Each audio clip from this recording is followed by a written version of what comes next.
lalo na ng banal na kasulatan.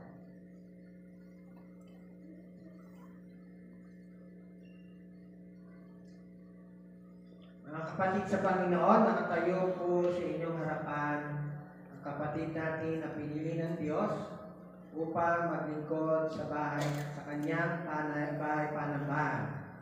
Ngayon ay tatalagan natin siya sa Panginoon.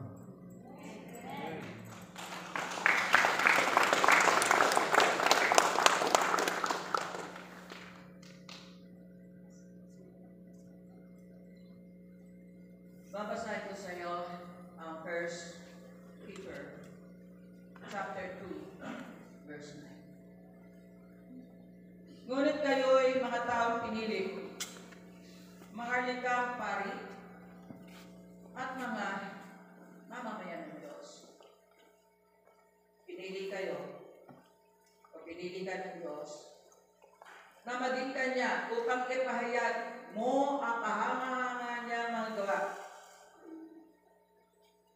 Pero dito sa salita ng Diyos, ang ginamit dito ay ninyo.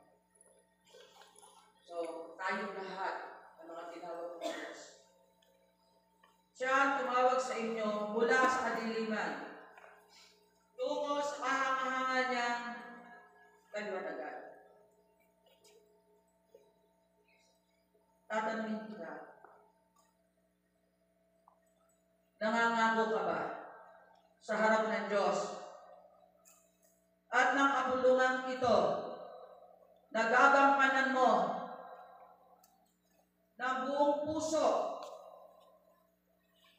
at walang pag-aalinlangan ang responsibilidad na nakaatang sa iyong balikat bilang pastor? Kung gayon, gawin natin ang pangako na paglilingkod.